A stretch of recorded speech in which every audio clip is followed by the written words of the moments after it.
In the mountains of ancient China, more than 2,000 years ago, a widow controlled a fortune so vast that the most powerful man in the world took notice. She was not a queen. She held no army. She came from a remote region far from the centers of power. And yet, when the first emperor of China, the man who unified the warring states into a single empire, looked across his realm, he singled out this woman for a rare and astonishing honor. He invited her to his court, treated her as a guest of the highest standing, and according to the histories, raised a monument in her name. What had she done to earn the respect of the most fearsome ruler of the age? She had built a business empire out of a single red mineral, a substance prized for its color, its use in medicine, and its place in the search for immortality itself. She had inherited a mining operation and grown it into a monopoly that made her one of the richest people alive. Her name was Qing, the widow of Ba, and her fortune was built on Mercury. To understand why a provincial widow could command the respect of an emperor, you have to understand the mineral at the heart of her fortune. The substance was cinnabar, a brilliant red ore, and from it came Mercury, the strange silver liquid metal that fascinated and frightened the ancient world. Cinnabar was extraordinarily valuable for several reasons. Ground into powder, it produced vermilion, the vivid red pigment used in lacquerware, in art, and in the rituals of the powerful. Red was a color of immense significance in Chinese culture, associated with life, protection, and status. But cinnabar and mercury were prized for something even greater. In the search for eternal life, mercury was a central ingredient in the elixirs that alchemists brewed for emperors who dreamed of immortality. The first emperor himself was famously obsessed with cheating death, consuming mercury preparations, and, according to legend, having his vast tomb built with rivers of flowing mercury to mirror the empire he ruled. A mineral tied to art, to ritual, to medicine, and to the very dream of living forever was a mineral of almost limitless demand. And in the rugged region of Ba, in the southwest, lay rich deposits of it. Whoever controlled those deposits controlled a source of staggering wealth. That person was the widow Qing. The business that made Qing wealthy did not begin with her. According to the histories, her family had controlled cinnabar mining for generations, building up expertise and dominance in the extraction of this precious ore. When her husband died, Qing became a widow, and in the world of ancient China, that was a precarious position for a woman in charge of a great enterprise. A widow controlling immense wealth would have been vulnerable to rivals, to relatives, and to anyone who thought a woman could be pushed aside and stripped of her fortune.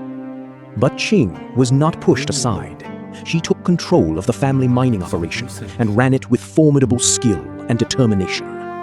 She maintained and expanded the business, defending her wealth and her enterprise against all who might threaten it. The ancient historian who recorded her story emphasized that she was able to use her riches to protect herself, commanding enough resources to guard her property and deter those who would prey on her. In a sense, she turned her fortune into a fortress. She was a woman operating at the very highest level of commerce in a society that gave women few such opportunities. And she did it not by inheriting a title, but by mastering an industry. She understood the mining, the markets, and the value of what came out of her mountains. Under her control, the operation did not decline. It thrived, generating wealth on a scale that set her apart from almost everyone in the empire.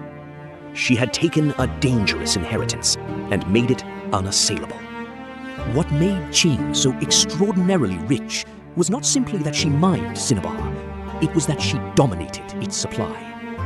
Her family had built something close to a monopoly over a mineral that the entire society wanted and needed.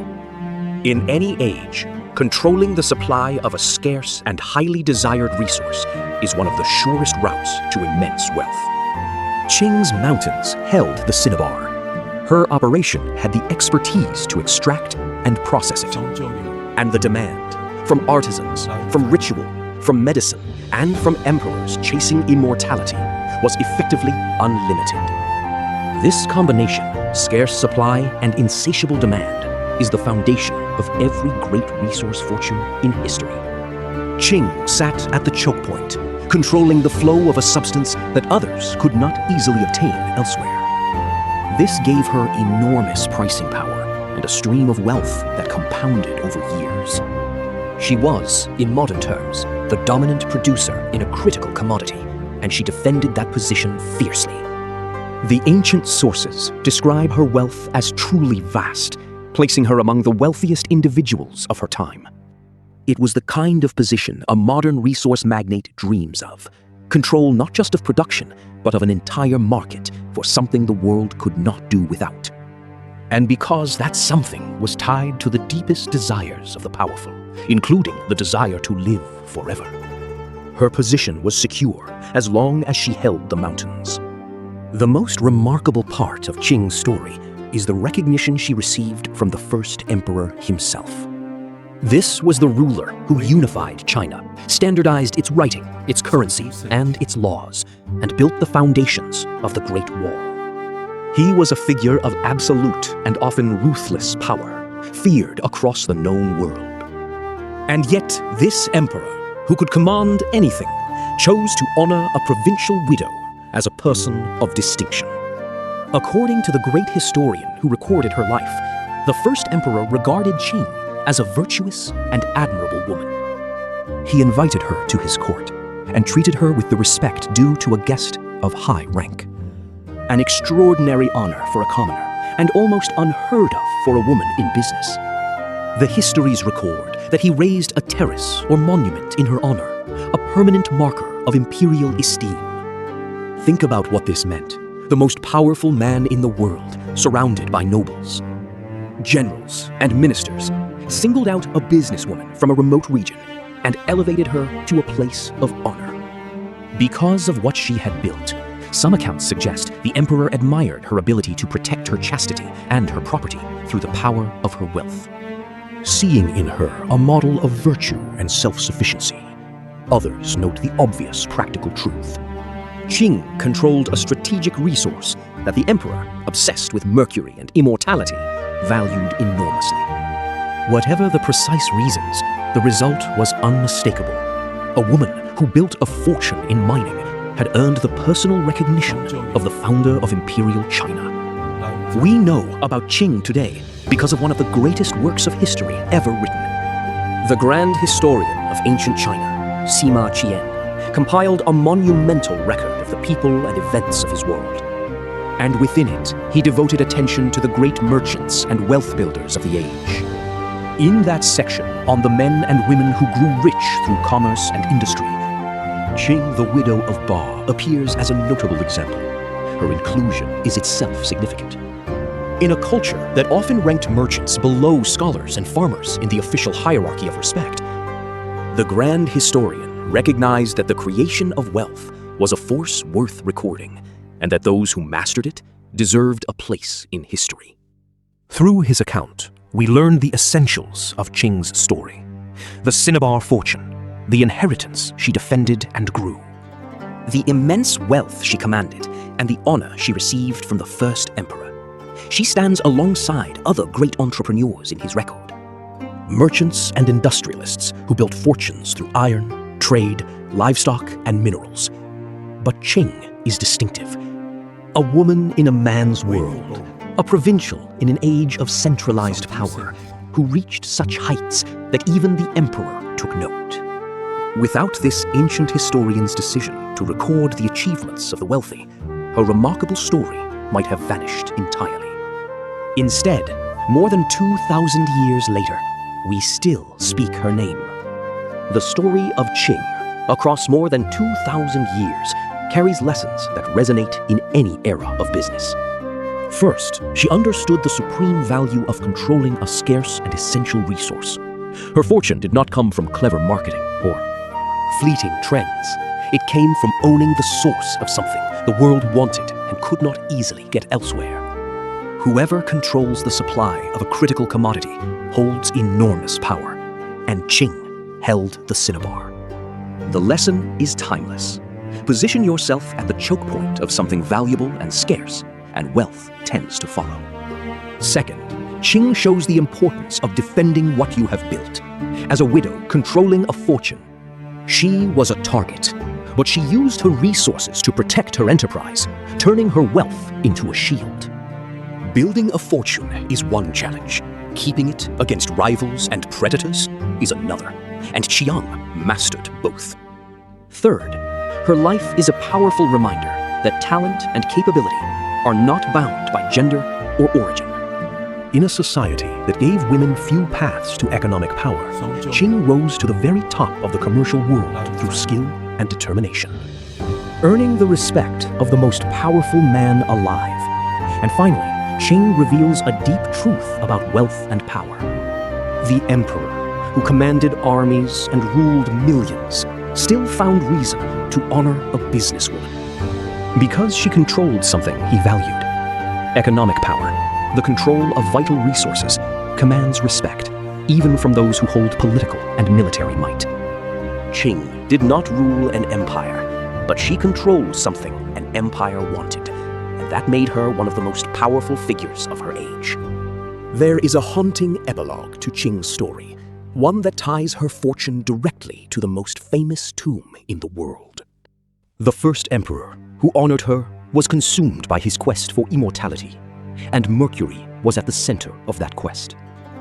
According to the ancient histories, when he died, he was buried in a colossal underground complex. And that tomb was said to contain rivers and seas of liquid mercury, mechanically flowing to represent the rivers and oceans of the empire he had ruled. Modern scientific surveys of the site have indeed detected unusually high concentrations of mercury in the soil, lending eerie support to the ancient accounts.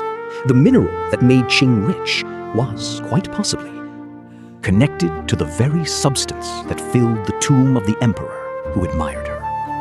The dream of immortality that drove the demand for her cinnabar may well have helped drive her fortune. There is a dark irony in it. Mercury, so prized for its supposed power to grant eternal life, is in fact a deadly poison, and the elixirs that emperors consumed in pursuit of immortality likely hastened their deaths instead. The first emperor who sought to live forever may have been poisoned by the very substance he believed would save him. Qing, who sold the mineral rather than consuming it in search of eternal life, understood something her imperial admirer did not. The real power of the resource lay not in drinking it, but in controlling it. She grew rich on the world's desire for immortality, while keeping her own feet firmly on the ground. Historians remember the first emperor for unifying China, for the Great Wall, and for the army of terracotta warriors that guards his tomb. But tucked into the ancient records is the quieter story of the widow he honored. A businesswoman who built an empire of her own out of a red mineral in the mountains.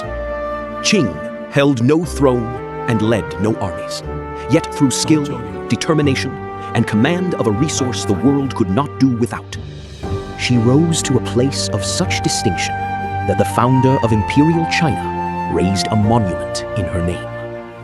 Her mines are silent now. The cinnabar she sold has scattered across the centuries, but her story endures as one of the earliest and most striking examples of self-made wealth. A woman who proved that controlling something precious can make a person powerful enough to stand before an emperor as an equal in esteem. From a widow who sold the dream of immortality, we turn next to a merchant who made the boldest investment in history. A trader who looked at an obscure, disregarded prince, recognized his potential, and spent his fortune to place that prince on a throne, treating a future emperor as the ultimate business venture. Subscribe to Empire Builders and join us next time for the story of the merchant who bought a king, Lu Bu Wei.